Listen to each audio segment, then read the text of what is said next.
Hello students, we have already seen the introduction to the ball poem, the central idea of the ball poem, the themes of the ball poem, the tone and the explanation of the first paragraph.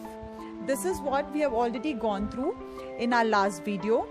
This video will be going through the second paragraph of the poem, which says that no use to say, oh, there are other balls. An ultimate shaking grief fixes the boy as he stands rigid, trembling, staring down all his young days into the harbor where his ball went. I would not intrude on him. A dime, another ball is worthless. Now he senses first responsibility. You can already see there are some words which are listed in the slide right in front of you, and the meanings of these words which you might find difficult are already given. Let us now see what the poet has to say. The poet says that there is no benefit of consoling the boy by saying that he will get another ball because he has other balls too. He says so because the boy is feeling very sad. He is completely surrounded by sorrow. He is sad because all the memories of the childhood days went down the harbor with the ball.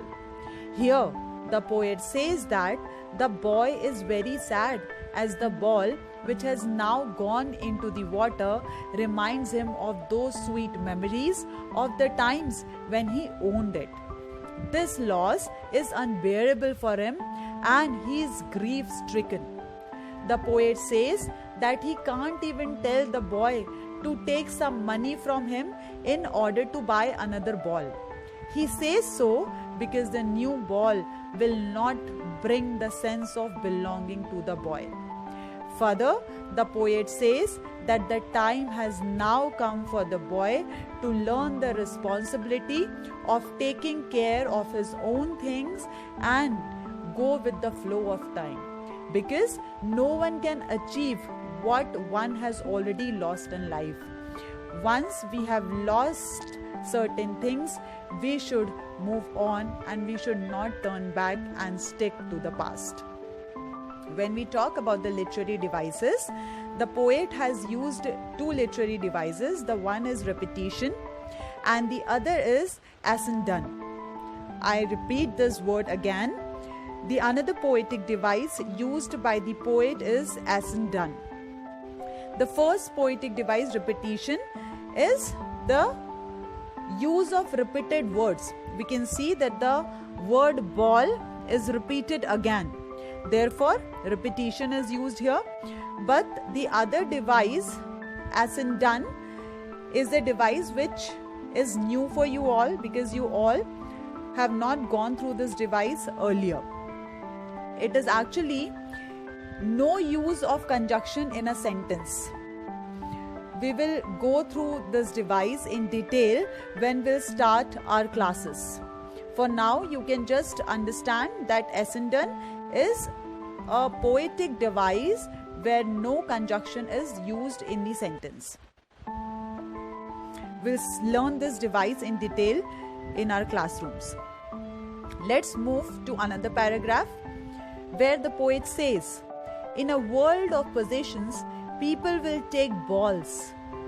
Balls will be lost always, little boy, and no one buys a ball back. Money is external. He is learning well behind his desperate eyes this epistemology of loss, how to stand up, knowing what every man must one day know, and most know many days how to stand up. You can already see the meaning of some of the words that you might find difficult are listed below with their meanings. Where possession means ownership, external here means things with which feelings are not attached. Desperate means hopeless, and epistemology is derived from a Greek word episteme, which means knowledge. In this paragraph, the poet wants to say that the boy has to learn that in this materialistic world, many of his belongings will be lost. Personifies the ball as his belongings. So personification is used over here as he personifies the ball as his belonging. Be it the worldly thing or the relationships he's in possession of. So he says that he has to learn to live without them no matter what. He says no one can buy back such things for him. It said so because according to him, money cannot buy you everything. If it does buy you some materialistic thing, still it will not be able to buy the sense of belongingness that you had for your lost things. He says that the boy is learning how to stand up against the sense of lost things. This means that the boy is trying to learn the real truth of life, which states that you have to accept the miseries of life and stand up once again. This is a truth which everyone has to learn in his or her life. The harsh truth of standing up against the odd miseries of life that everyone has to bear. This is what the poet has focused in this paragraph. The literary devices which are used by the poet are alliteration, which is the repetition of the initial sound in the words. We have already seen this device earlier. So you all know that when there is a repetition of the initial sound of the consecutive words, it is an alliteration. We can see that the sound B is used in the two consecutive words, balls, balls. Therefore, it becomes an alliteration. Buys a ball back. The sound of B is getting repeated. Buys a ball back. So it is alliteration. Then we see the use of assonance, which is the repetition of the vowel sound irrespective of their places. We have already seen this device earlier. You all are very much aware of it. So we see that the vowel sound E is getting repeated. In the line, he is learning well behind his desperate eyes. Desperate eyes, E is repeated. Well behind, he is learning.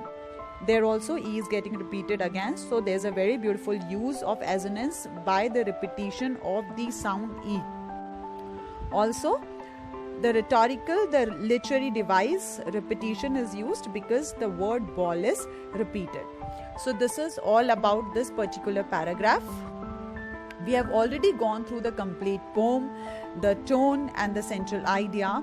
Now, you must be in a state where you can actually critically analyze the poem. When we talk about the critical analysis, there are certain points that are already described in the slide. I would brief you about it. This poem can be interpreted both literally and metaphorically. If taken literally, it is a soulful picture of little boys growing up and learning to deal with the loss of the first thing he has ever held dear.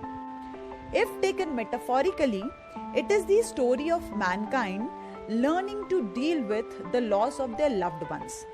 The ball is actually a metaphor for everything that we think is irreplaceable in our lives.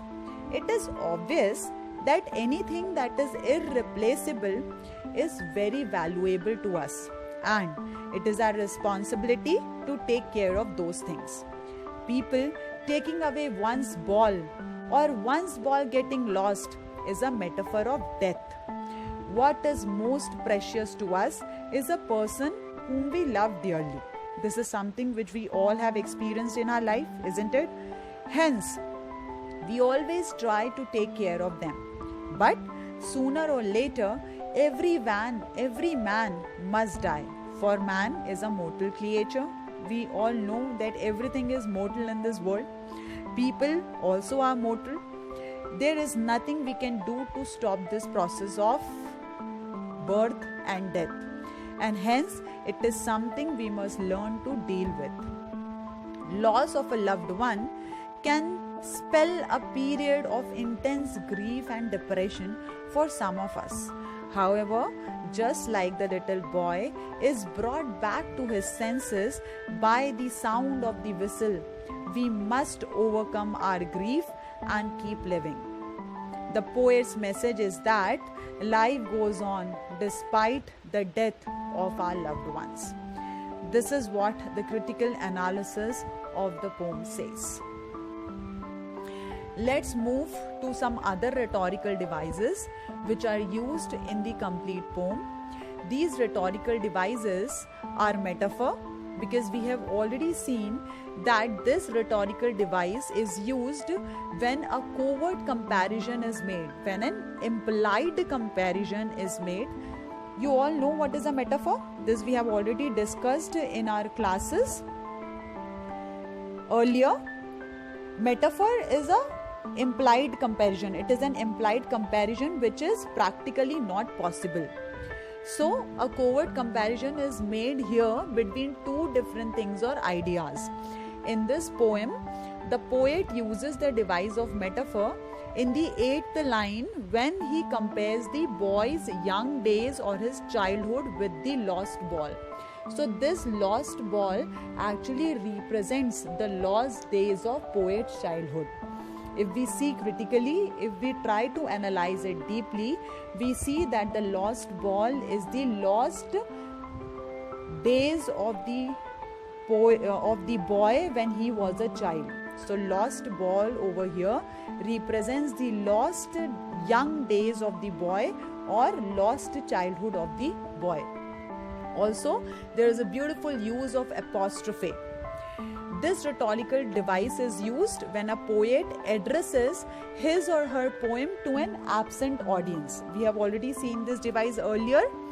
In this poem, the poet uses this device, apostrophe, in the 13th line, because there he is directly speaking to the little boy, and that little boy is not responding him back. So this little boy doesn't actually exist. He is actually addressing to someone who is absent. Poet tells the little boy in the 13th line that balls are always liable to get lost, but we never see this boy responding to him in the. So he is addressing a boy who is not present, who is absent. Therefore, there is a beautiful usage of apostrophe. Also, there is one more device, transferred epithet, which is the transfer of adjective of one thing to the other. It is used when an emotion attributed to a non-living thing after being displaced from a person, most often the poet himself or herself. Try to understand. In this poem, the poet uses the device of transferred epithet in the 15th line when he writes the phrase desperate eyes. Desperate eyes has got transferred epithet. Why? Because it is not that the eyes of the boy are sad, but the boy himself is sad, and that his eyes are expressing that emotion on his face. So desperate is the boy, not the eyes, but we transfer this adjective desperate from the boy to eyes. Why? Because his eyes are expressing that emotion on his face. Therefore, there is a transferred epithet used in this group of words, which is desperate eyes. We will see this device in detail when we start with our classrooms. Let us now shift to the conclusion of the poem. In the conclusion, the poet says that the ball poem is a very relatable poem. When we try to conclude the poem written by John Berryman, we see that this is a very relatable poem. Why? Because we can relate with it. That is why we cannot help but be touched by the story that the poet tells us. Whatever story the poet has narrated, we are all touched by it. We all feel the sentiments of the boy when he lost his ball.